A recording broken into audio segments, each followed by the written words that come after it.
Hello guys! Another day, another vlog. Sa vlog natin ngayon, dito tayo sa Tito Rod's Pet Shop. Located at Barangay San Agustin, Fuentes Street, Iloilo City. So tingnan natin guys kung ano mga isdang binibenta nila dito or aso. And may pusa rin yata silang binibenta. So tingnan natin guys. Tingnan nyo guys, bungad pa lang. Ma-amaze ka na sa ganda ng mga isda nila. Malalaki to guys. Malalaki to. Ito ang albino pacu, hammerhead na freshwater, hammerhead shark freshwater, arowana, albino hammerhead shark na freshwater. Meron silang ano doon, yung stingray na freshwater. Ayan guys, may parrotfish din na malaki. Dito naman sa kabila, meron silang, kung hindi ako nagkakamali, silver dollar, stingray, golden arowana siguro to guys, hindi ko lang sigurado. So tingnan natin ngayon ang kanilang magandang fish pond. Ganda ng pagkakagawa guys, oh. May fountain, may ilaw. Tito Rod's Pet Shop. Dati malalaking isda ang naka-display dito, ngayon mga maliliit na arowana at saka mga angelfish, parrotfish, oh. Ganda guys. Ang ganda ng pagkakagawa ng ano dito, fish pond. Concrete yung gilid, tapos glass yung gitna. Tapos tiles. Ganda, ganda. So dito yung mga ano accessories sa aquarium. Kumpleto sila dito guys. May mga pang-aso, pang-pusa, vitamins, mga display sa aquarium, meron sila. Ganda, oh. Dito to sa ano, Barangay San Agustin, Fuentes Street, Iloilo City. Bisita kayo dito guys. Kumpleto yung mga accessories nila dito guys. Mga dog cage, pwede rin sa pusa.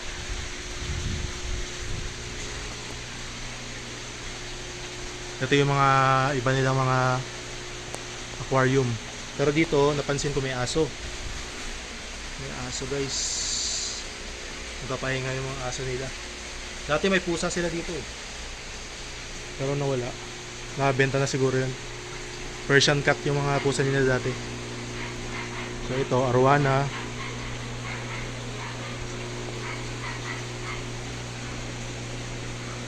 Ano to?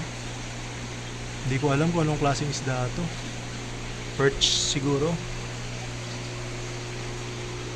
Or ano to man?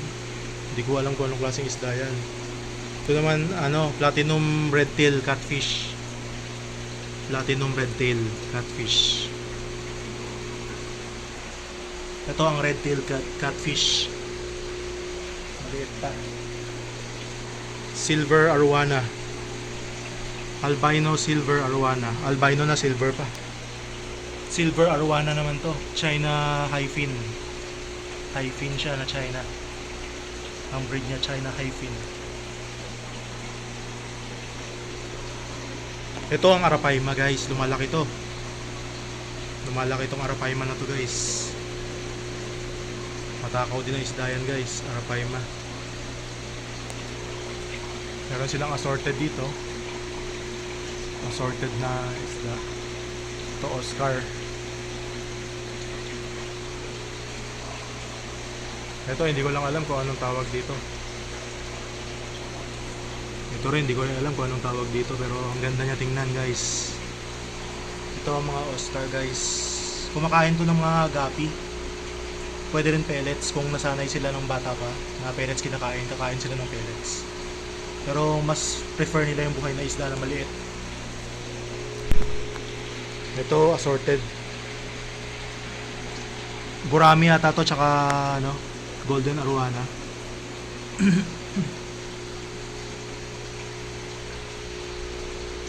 Silver arowana na lang halos ang kanilang benta dito guys, kasi medyo mamahalin ng silver arowana.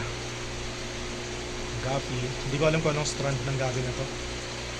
Ito gar, alligator gar. Alligator gar guys. Lumalaki din to guys. Angelfish. Arowana. Silver arowana. Pero yung nakakatuwa dito ito.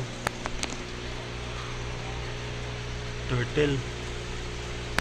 Soft shell turtle ata to, pero hindi ko alam kung anong klaseng ano to.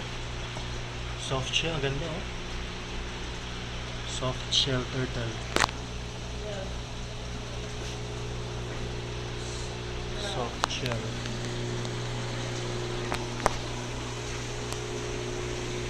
So, ito nga tayo guys. Ganda talaga ng Arapaima Mount.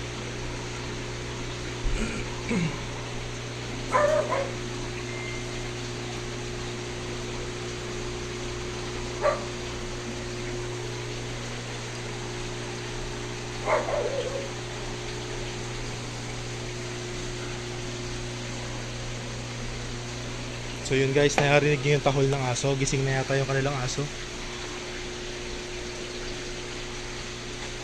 Parrotfish guys oh. Arowana.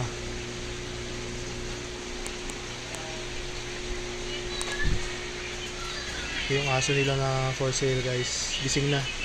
Kanina tulog pa sila eh. Ngayon gising na. Ganda. Ah, meron pa pala dito. Silver arowana.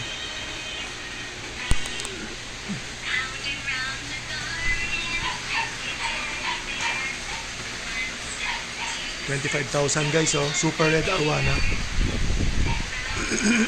Ang presyo niya 25,000 guys. Ang super red arowana. 25K.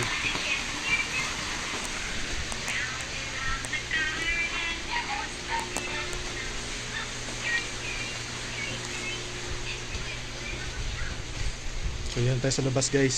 Tapos na tayo dun sa loob. Ganda talaga oh. Okay, kumpara mo sa kamay, ganito.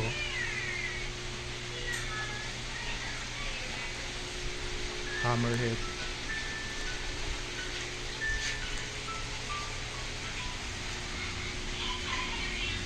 Hindi ko alam kung anong klaseng isda to eh. Pero sa tingin ko para siyang perch. Laki ng hammerhead nila oh. Mas malaki pa sa arowana yung hammerhead eh. Oh, laki. Hammerhead shark. Arowana niya malaki na, pero pag itinapat mo sa hammerhead, ang laki talaga ng hammerhead. May stingray pa na freshwater. So that's about it guys. Thanks for watching. Until next time.